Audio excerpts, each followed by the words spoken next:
బావా అత్తకోళ్ళ మధ్య పడి పచ్చలేపే మగాళ్లకు ఉద్యోగించే వరమే ఈ ట్రాన్స్ఫర్లు.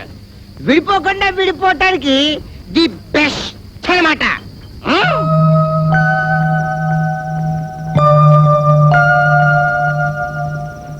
బావా కృష్ణుడు అర్జునుడికి భగవద్గీత బోధించినట్టు నీకు నేను తాటి గీత లేదా కళ్ళు గీత గురించి బోధిస్తాను. తాగేసిన శుక్రోభవం.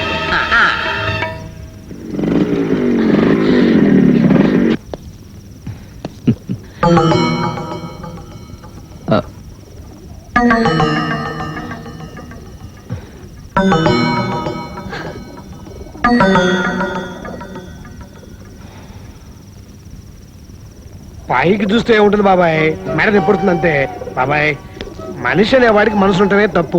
నన్ను చూడు, నాకంటే మీ అమ్మకి వ్యవహార జ్ఞానం ఎక్కువ తెలుసుకున్నాను అంతే. ఆవిడేం చెప్తే అది ఒప్పేసుకుంటాను అంతే, నో రిస్క్. తల్లే పెళ్ళామా, తల్లి ఒళ్ళో పడుకోబెట్టుకుని ముద్ద పెడుతుంది, పెళ్ళాం పక్కన పడుకుని ముద్దు పెడుతుంది. ఏది కావాలంటే ఎవరి ఆన్సర్ వాడిది. కానీ దానికో ఆన్సర్ ఉండాలి బాబాయ్, అంతేగాని అర్ధరాత్రుల దాకా బయట తిరగడం మంచిది కాదు, జలుబు చేస్తుంది. తమాషాగా చెప్పడం కాదురా, సీరియసే. కానీ ఈ కాలంలో సీరియస్ గా చెప్తే ఎవరు వింటలేదురా బాబాయ్. ఏం డిసైడ్ చేసుకున్నావు? ఎప్పుడు పెడుతున్నావు అస్సాంకి? వెళ్ళడం లేదు సార్. వెళ్ళటం లేదా? ప్రమోషన్ కావాలి కానీ ట్రాన్స్ఫర్ వద్దంటే కుదరదు. అవ్వా కావాలి బువ్వా కావాలంటే ఎలాగయ్యా బాబు? అవ్వ కావాలా బువ్వ కావాలా? బువ్వ కావాలి అంతేనా? కాదు సార్, నాకు అమ్మే కావాలి. ఏంటి sir, I'm declining this promotion. నాకు ప్రమోషన్ అక్కర్లేదు సార్. చంద్రశేఖర్, నీకేమైనా పిచ్చా? నువ్వు చాలా తెలివైన వాడు అనుకున్నానా ఎన్నాళ్ళు? కొన్ని విషయాలు ఆలోచించడానికి తెలివి కన్నా మనసు ముఖ్యం సార్. అంటే మనసుకు బుద్ధి ఉన్నదన్నమాట. లేకపోతే లేకపోయింది, నువ్వు నా కళ్ళ ముందు ఉంటావు, అది చాలు. ఇప్పుడు అదేముంటుందో ఏంటో, దాన్ని కూడా చెప్పొస్తాను. ఒరేయ్, అది కోపంలో ఏమన్నంటే పట్టించుకోకు, ఏం మాట్లాడకు. అత్తమ్మా, నేను మాట చెప్పనా? అదేంటి బాబు, నువ్వు ఇంటి అల్లుడివి, చెప్పు. అమ్మకు బిడ్డ మీద ప్రేమ ఉంటుంది నిజం, కానీ బిడ్డని ముందుకెళ్ళనివ్వకుండా కన్నపేగా అడ్డుపడకూడదు అత్తమ్మా. చిన్నవాడిని, ఏమైనా తప్పుగానుంటే క్షమించండి. ఏమండి, అల్లుడు కూడా అటు అనిపోతున్నాడేమిటి? నాకు మాత్రం ఏం తెలుసు చెప్పు, నువ్వేం చేస్తే అది కరెక్ట్ అనుకోవడం తప్ప. ఏంటి పద్మ వీళ్ళంతా నేనేది తప్పు చేసినట్టు? మీ దగ్గర మంచి చెడు నేర్చుకోవడానికి వచ్చాను. మీ పనిలో తప్పులు నేను ఎలా చెప్పగలనంటే, కుంకుమ పువ్వు కలిపాను, మీరు మళ్ళీ కలపకండి. అసలు వీళ్ళందరినీ అడగడం నాది పొరపాటు. ఎవరేమనుకుంటే నాకేంటి? నా కోడలు నా మాట వింటుంది. విన్ను విన్ను చచ్చిన విన్ను. నీలు, ఏంటి మొండితనం? అవును, కట్టుకున్నవాడు పెద్ద హోదాలో ఉండాలనుకోవడం మొండితనం, ఉండండి అని చెప్పడం మొండితనం. నేను మొండిదాన్నే చాలా. అదే మొండితనంతో చెప్తున్నానండి. మీ అమ్మ మీద ఎంత ప్రేమైనా ఉండనివ్వండి, నేను వదలట్లేదు. కానీ అది చూపించుకోవడానికి ఇది కాదండి పద్ధతి. వద్దు అని నేను చెప్పిన తర్వాత మీ మంచి కూడా చెప్పిన మాటకి ఇంత విలువ లేకపోయాక ఇక నేనెందుకండి ఇంట్లో? వదలండి. పాలు తాగమ్మా. నిన్న కూడా తాగలేదు, కుంకుమ పువ్వు వేసి తెచ్చాను. అక్కర్లేదు, ఎర్రగా బుర్రగా పుట్టి రేపు వాడు అడుగుతుంటే ఎవరు ముద్ద కూడా పెట్టరు. ఆఫీసర్ కాని తండ్రికి అందమైన బిడ్డ ఎందుకులేండి? అమలా, జరిగింది సరిగిపోయింది. అంతగా ఏమైపోలేదు. ప్రమోషన్ కావాలని రేపు మళ్ళీ ఆఫీసులో చెప్పొచ్చు. నా మాట విను.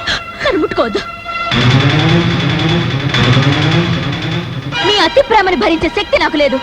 చెప్పండి మీ అబ్బాయికి, ఆయన ప్రమోషన్ తీసుకుంటేనే నేను ఆయన భార్యని, ఈ ఇంటి కోడల్ని.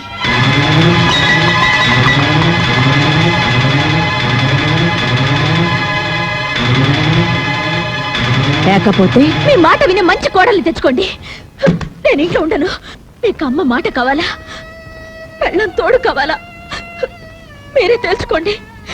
నేనేం చెప్పినా నేను మాత్రం మీతోనేనండి.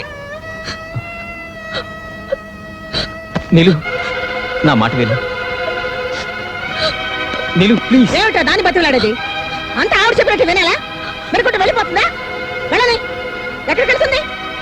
చెక్క కుదిరితే 4 రోజులు మళ్ళీ ఇక్కడికే వస్తుంది.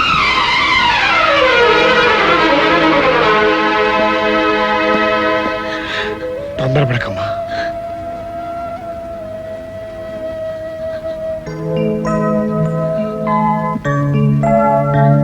నా కంఠంలో ప్రాణం ఉండగా నేను అన్న మాట నిలబెట్టుకుంటాను. మీ ఇద్దరు పెళ్లి జరిపిస్తాను. చిన్నపిల్ల పోనీలేని చూస్తుంటే నెత్తికెక్కుతోంది. ఇంటికి వెళ్తానని కొత్త బెదిరింపు ఒకటి. ఇదిగో నువ్వు వెళ్ళిపోతే ఈ ఇంట్లో ఎవ్వరికేం లోటు రాదు.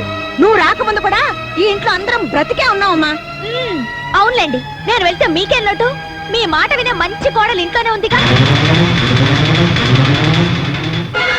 అందుకేగా నేను వెళ్తాననగానే అదే మంచిదన్నట్టు వెళ్ళు వెళ్ళు అని తరిమిస్తున్నారు.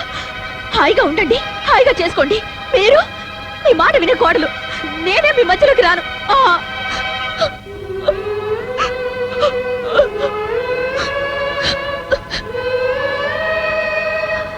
విన్నారా?